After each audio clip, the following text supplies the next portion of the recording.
faktor-faktor yang menyebabkan perubahan dalam proses penawaran uang.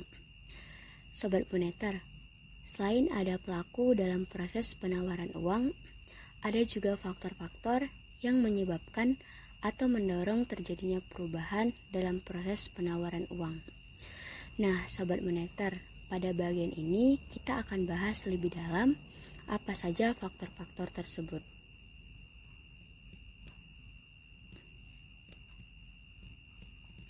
Faktor pertama yaitu kebijakan moneter Bank Sentral. Faktor kebijakan moneter Bank Sentral berperan dalam penawaran uang atau jumlah uang yang beredar sangat dipengaruhi oleh kebijakan-kebijakan moneter yang dilakukan oleh Bank Sentral. Bank Sentral dapat menambah atau mengurangi jumlah uang yang beredar.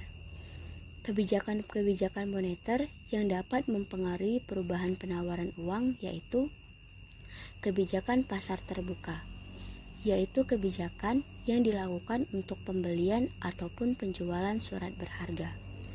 Kemudian kebijakan diskonto, yaitu kebijakan yang dilakukan dengan peningkatan atau penurunan suku bunga. Serta kebijakan cadangan kas, yaitu kebijakan yang dilakukan dengan menambah atau mengurangi cadangan kas minimum. Kebijakan kredit selektif. Kebijakan moneter yang kredit yang selektif adalah pendekatan Bank Sentral dalam mengatur penawaran uang dan suku bunga dengan cara yang lebih spesifik atau selektif, terutama terkait dengan kredit yang diberikan oleh bank komersial. Faktor tingkat pendapatan masyarakat. Tingkat pendapatan masyarakat memiliki pengaruh penting terhadap perubahan dalam proses penawaran uang. Semakin tinggi tingkat pendapatan masyarakat, maka akan mengakibatkan jumlah uang yang dimiliki masyarakat semakin banyak, sehingga jumlah penawaran uang atau jumlah uang yang beredar akan semakin banyak pula. Dan sebaliknya, semakin rendah tingkat pendapatan masyarakat, maka jumlah uang yang dimiliki oleh masyarakat juga sedikit, sehingga penawaran uang juga akan sedikit. Faktor tingkat harga. Nah, Sobat Moneter, selain kedua faktor di atas, ada juga faktor tingkat harga yang mempengaruhi penawaran. Faktor tingkat harga juga adalah salah satu faktor perubahan dalam proses penawaran uang. Semakin tinggi tingkat harga barang atau jasa, maka akan mengakibatkan jumlah penawaran uang juga akan meningkat.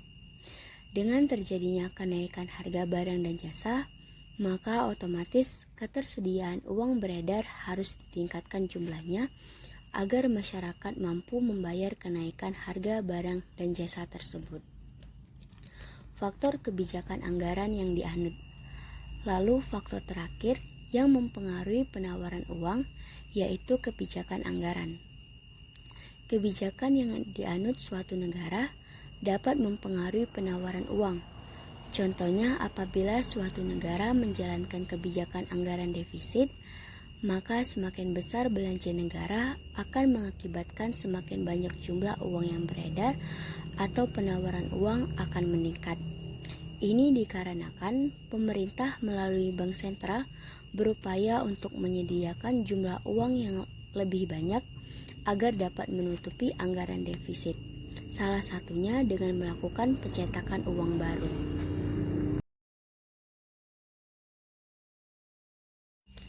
Elemen-elemen moneter dalam teori penawaran uang.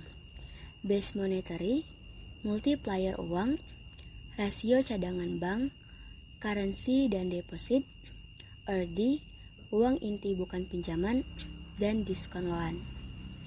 Halo Sobat Moneter, dalam ekonomi moneter yang berkaitan dengan teori penawaran uang, kita akan didengarkan pada istilah-istilah dalam elemen ekonomi yang mungkin baru pertama kali kita dengar.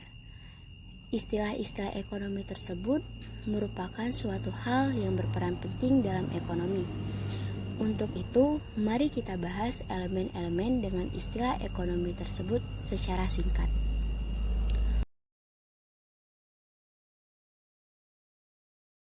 Monetary base. Base moneter juga dikenal sebagai uang dasar, adalah jumlah total uang yang beredar di masyarakat. Base moneter terdiri dari uang tunai di tangan masyarakat atau currency in circulation dan cadangan bank di bank sentral.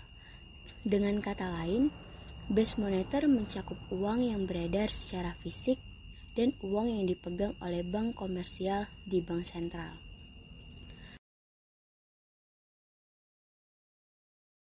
Money multiplier uang mencerminkan seberapa besar perubahan dalam base moneter dapat mempengaruhi jumlah uang yang beredar di masyarakat.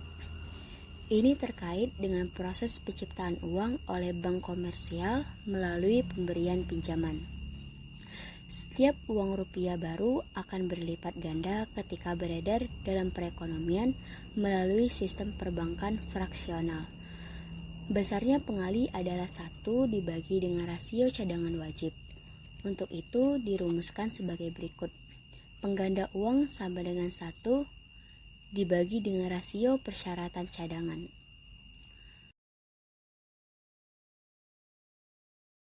Rasio cadangan bank.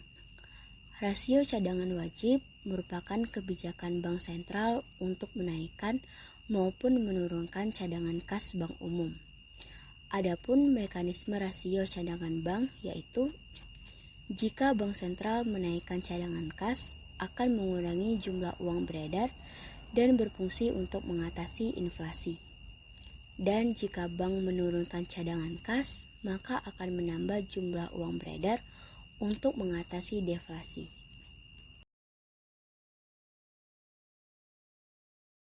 Currency dan deposit. Currency atau mata uang adalah alat tukar yang sah dan digunakan dalam transaksi ekonomi. Mata uang dapat berupa uang kartal, uang giral, atau uang elektronik.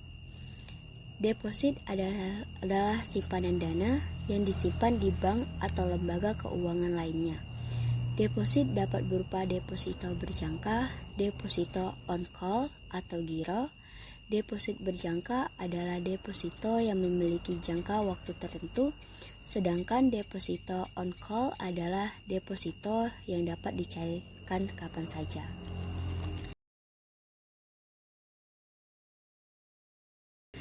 Excess Reserves to Deposit Ratio atau RD. RD adalah rasio cadangan bank yang melibatkan cadangan berlebih atau excess reserves dibagi dengan total deposito di bank. Rasio ini mencerminkan seberapa besar cadangan berlebih yang dimiliki oleh bank dibandingkan dengan total deposito.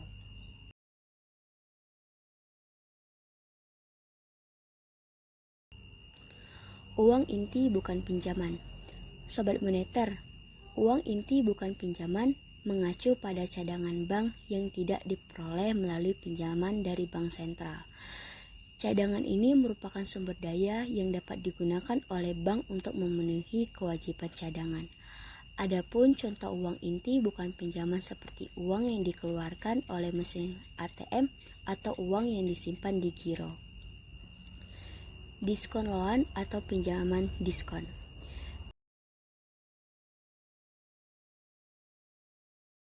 Pinjaman diskon adalah fasilitas pinjaman yang disediakan oleh bank sentral kepada bank komersial. Bank komersial dapat meminjam dana dari bank sentral dengan memberikan aset sebagai jaminan. Suku bunga pada pinjaman diskonto biasanya lebih tinggi daripada suku bunga dasar.